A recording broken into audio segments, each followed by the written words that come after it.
Hello दोस्तों। मैं आशा करता हूँ आप लोग एकदम बिल्कुल ठीक होंगे। आखिर धरती के अंदर ऐसी क्या चीज है जो पहाड़ों को फाड़ देती है?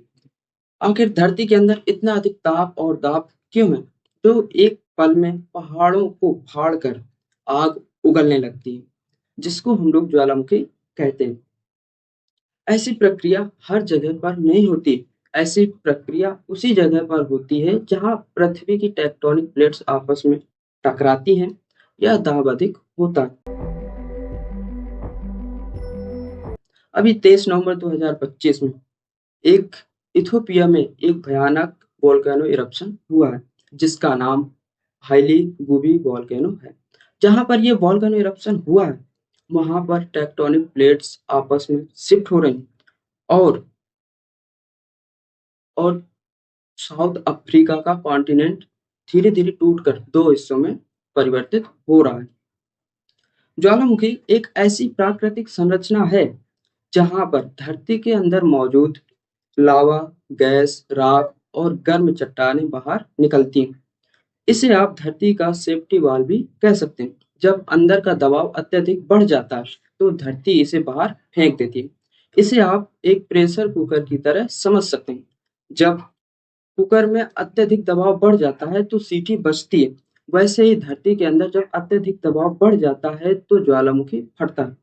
वोल्केनो को बनने में हजारों लाखों साल लग जाते हैं, क्योंकि वोल्केनो टेक्टोनिक प्लेटों की गति के कारण बनते हैं, जो कि यह गति बहुत धीरे धीरे होती है। इन सबको जियोलॉजिकल प्रोसेस कहते हैं। ज्वालामुखी को समझने के लिए सबसे पहले इसकी परतों को जानना बेहद जरूरी है। फर्स्ट नंबर पर आ जाता है क्रस्ट। क्रस्ट धरती का ऊपरी ठोस भाग है जिस पर हम लोग निवास कर रहे हैं। दूसरे नंबर पर आ जाता है मेंटल। मेंटल जो ठोस, गर्म और जहां पर तरल चट्टानें पाई जाती हैं। यहीं पर मैग्मा का निर्माण भी होता है। तीसरे नंबर पर आ जाती है कोर। कोर पृथ्वी का सबसे गर्म भाग। हमारी धरती के अंदर मौजूद पिघला हुआ मैग्मा जो ऊपर उठकर सतह पर आने का रास्ता खोजता है। यही रास्ता आगे जाकर ज्वालामुखी बनता है। हमारी धरती कई बड़े बड़े टुकड़ों में बटी हुई है, जिन्हें टेक्टोनिक प्लेट्स कहते हैं।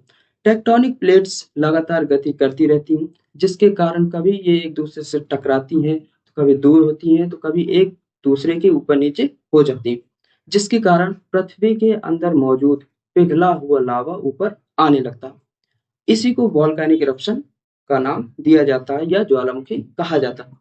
वॉल्केनिक इरप्शन का कारण हर बार टेक्टोनिक प्लेटों का टकराना नहीं होता, बल्कि ये कई बार प्रेशर और क्रिस्टलों के वीकनेसेस की वजह से भी होता है।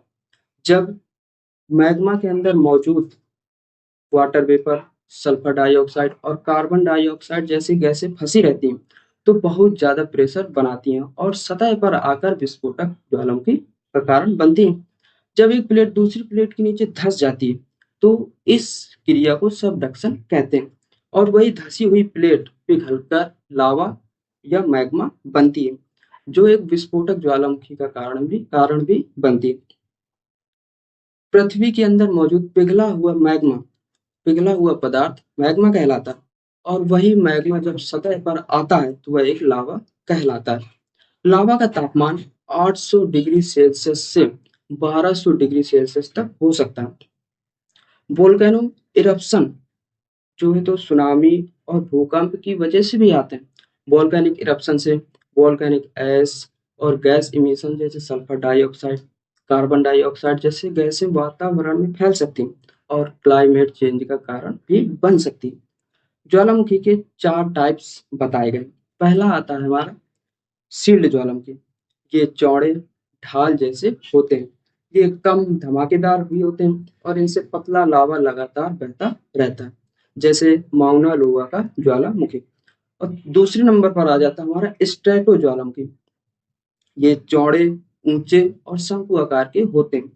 ये अत्यधिक धमाकेदार होते हैं और ये अत्यधिक धमाकेदार होते हैं जैसे कि फूजी पर्वत का ज्वालामुखी।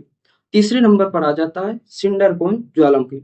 ये छोटे छोटे शंकु आकार के होते हैं। ये जल्दी बनते हैं और जल्दी खत्म भी हो जाते हैं। चौथे नंबर पर आ जाती है सुपर वोल्केनो। सुपर वोल्केनो के विस्फोट से पूरी धरती का मौसम बदल सकता है। जैसे येलो स्टोन यूएसए का ज्वालामुखी। और भारत में एकमात्र ज्वालामुखी भारत में बैरन आइलैंड का ज्वालामुखी है, जो अंडमान निकोबार में स्थित है। ज्वालामुखी के फटने से पूरा शहर नष्ट हो सकता है और इसकी राख से सांस लेना भी मुश्किल हो सकता है, और पृथ्वी का तापमान कम या ज्यादा भी हो सकता है, और लंबे समय तक जलवायु परिवर्तन भी हो सकता है। और इससे पॉजिटिव इम्पैक्ट भी देखने को मिलते हैं, क्योंकि जब ज्वालामुखी फटता है तो इसकी राख में कई मिनरल्स पाए जाते हैं जो भूमि को उपजाऊ बनाते हैं, और इसमें जियोथर्मल एनर्जी भी मिलती है इससे, जिसका उपयोग करके इलेक्ट्रिसिटी जनरेट की जा सकती है। जब वोल्केनो इरप्शन समुद्र तल पर होता है तो नए आइलैंड का निर्माण भी होता है, जैसे कराकाटोया का आइलैंड। इन सभी जानकारी को जियोलॉजी की मदद से प्राप्त की जाती है, जो जियो साइंस की एक ब्रांच है, जिसमें वोल्केनोज की स्टडी की जाती है, जैसे वोल्केनो इरप्शन, लावा फ्लो और इससे होने वाले खतरों को इसी के माध्यम से प्राप्त किए जाते हैं। वोल्केनो सिर्फ आग और लावा नहीं है, बल्कि ये हमारी पृथ्वी की जानकारी बताते हैं। इन्हीं के कारण नए आइलैंड बने और नए पहाड़ उठे और जीवन के लिए उपजाऊ भूमि मिली। तो दोस्तों, मेरी तरफ से ये थी आप लोगों के लिए संक्षिप्त वोल्केनोज के बारे में जानकारी। तो आप लोगों की इसके बारे में क्या राय है? बताइएगा जरूर। अगर आप लोग इस चैनल पर नए हैं तो इसको लाइक और सब्सक्राइब जरूर कीजिएगा। धन्यवाद दोस्तों।